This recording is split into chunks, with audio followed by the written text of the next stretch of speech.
Yeah. So, was there any hot takes from Bren that you sort of took away? Anything that he noticed that maybe people wouldn't normally? Do you know, it made me think it's every time the camera would scan past, it would go past it was the first canyon gap. Right. And the first canyon gap is so awful. It's so massive and it has an uphill landing. Okay. And every time it would go past, it just made me laugh at how crap it was. And also, it made me realise kind of how crap we were at Rampage then. We were like... This is 13. Bright-eyed, bushy-tailed. Yeah, 13, yeah. And we just didn't know what to do. We were like... we had to learn how to use the dirt and how to make stuff. And also, back then, it was like you qualified at the venue. Oh, wow. So you built there was a midway start point for people that needed to qualify. So you would start from halfway up the mountain and you would showcase the bottom half of your trail. And so Bren made the canyon. I think he hit it for the first time. No, he hit it for the second time in his qualifying run ever. Right. And it was like, really, really harsh. And then he qualified and we were like, cool.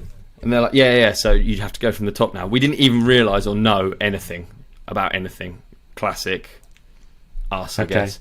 So then we had one evening to get from halfway up the mountain to the top. And if you watch back Brendan's run, it's absurd. It's like the whole top bit is just a goat track going across the mountain. Is it? Yeah, it really is. Oh, you just like kicked it out with your feet. Dude, yeah, he drops in. Well, it was actually a huge amount of work, but it was so crap. So, it just makes me laugh that we were that unprepared. So as someone who had to qualify, were you like on the back foot a little bit as to people that were pre-qualified who knew that they were going from the top?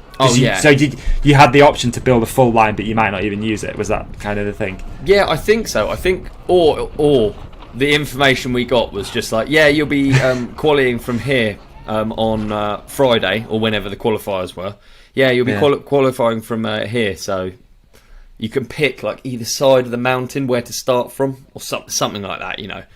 It was just a lack of it was just not knowing what you're doing, and like it really is a case of when you go into something, even if you think you've got it under control and you've read up on it, it takes a little while to actually get it down, doesn't it? It takes like... Oh, definitely, yeah. There's nothing like being there, actually in the experience. Yeah. It's happening. A snake just come out of something. Let me go... The cat is desperately trying to get up on top of a bike bag. Oh, she's done it. She's done it. Good on her. Look at her. Nice. Well done, cat. Well done, Ivy. Nice one. I'll probably just reveal a load of secret focus bikes there. Oh dear. Oh well, no one will notice. We'll blur that out. Yeah, thanks. Sorry about the noise. It's all good. So yeah, so that's cool. So yeah, I'll have to watch that back. I don't think I ever watched Brendan's 2013 Rampage run. Yeah, find it and watch it back. It'll make you laugh when you find out that the whole top section of the track was done in it was like nearly an evening or something. It was so pathetic. Really? Yeah, and it was so much work. But yeah, we got it done anyway. Do you know how close the venues are? Like, they obviously switched venue. Are they literally stone's throw away, or is it pretty close? Miles Yeah, away? pretty close. Yeah, they'll be down like different.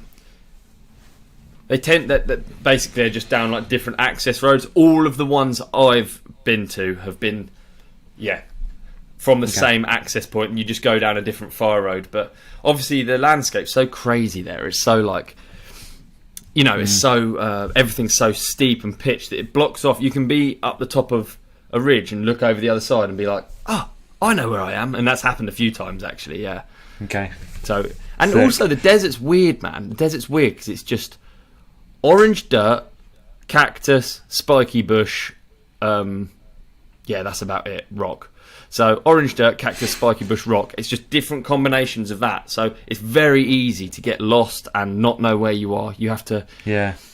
I don't. Being from the Surrey Hills, I don't have that.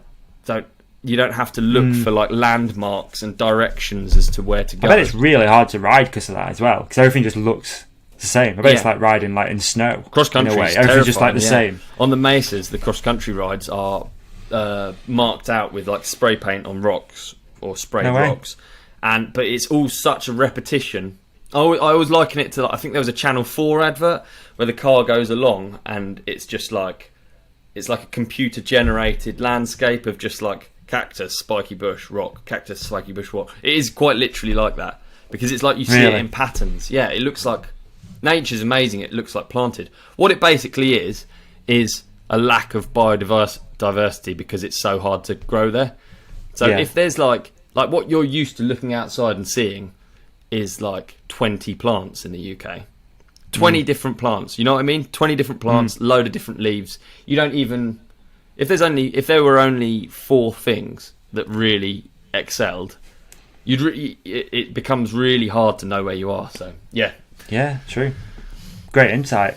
Did you enjoy this clip? If so, please like and subscribe. The full episode is available by hitting one of the links on the screen right now, or type The Ride Companion into your favourite podcast app. We've even put links in the show description for you. Cheers!